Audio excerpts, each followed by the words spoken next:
it was touched on in a previous talk, something that we talked about early on in our ELSEM program was this continuum of competency.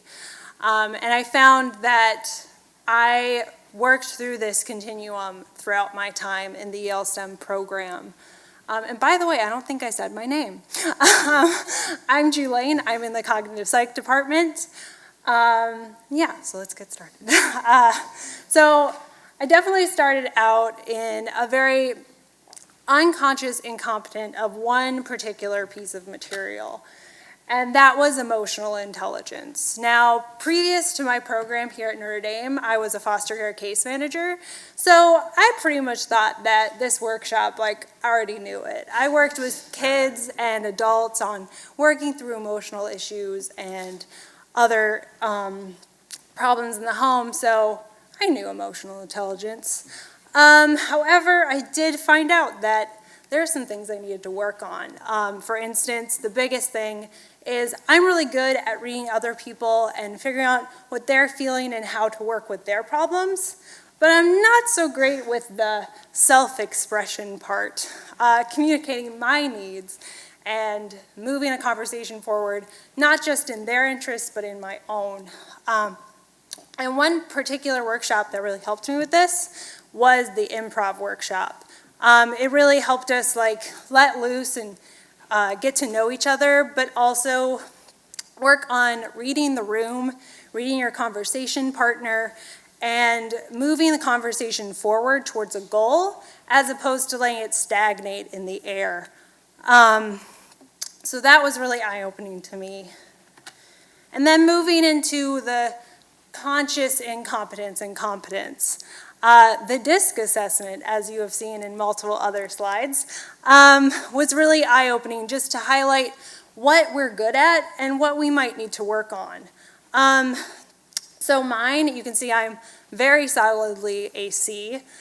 Both my personal and work outcomes were in the same box. I find that I like to make myself a plan, and I like to stick to that plan. And when it comes to interpersonal stuff, getting ideas from other people just feels like it's throwing me off track as opposed to moving forward, which obviously is not the case.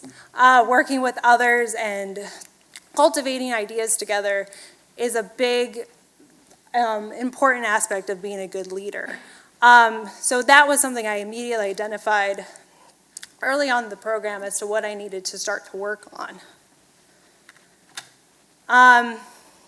Which was particularly the case in our conversation on crucial conversations.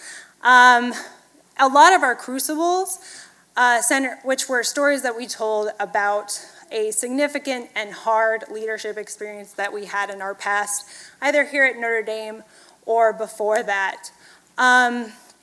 A lot of our discussions, and my crucible group can probably attest to this, we ended up with the conclusion that we're not very good at communicating with each other, and that's usually how our crucibles happened and how they were not resolved until we decided, oh yeah, maybe I should have talked to that person and figured out what we needed to do. And I'm definitely guilty of that too. Crucial conversations involve strong emotions, opposing opinions, and high stakes. And that's not super comfortable. But through addressing my emotional intelligence, we're learning on how to communicate with others and tell them not only what they're feeling and how we can work with them, but also communicating where I am and what I need. We can view these crucial conversations not as a roadblock where we're just going to slam into a wall and now we're stuck. It's actually an opportunity for growth, which was something I didn't really view it as before. And I think all of this accumulated to what was a late-term practicum for me, which was graduate orientation, where I was able to work with a number of different students across different programs to run what I think was a very successful orientation, if you say so too, maybe, where I was working with two groups in particular, one which created a really interactive and engaging scavenger hunt, which finally didn't get rained out, and also to really get down and dirty with logistics on creating a breakout session, which had about 20 panelists and presenters, and working with them to get their materials ready to go, and also their schedules all worked out so that they could be there for the event. So with that and moving forward, I hope that I'm continuing to get out of that conscious incompetence into more conscious competence, and at some point be unconsciously competent and not have to think about how to be a good leader, but just to be a good leader naturally.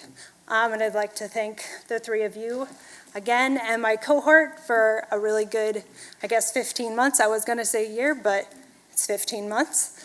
And last but not least, we have you, Sean.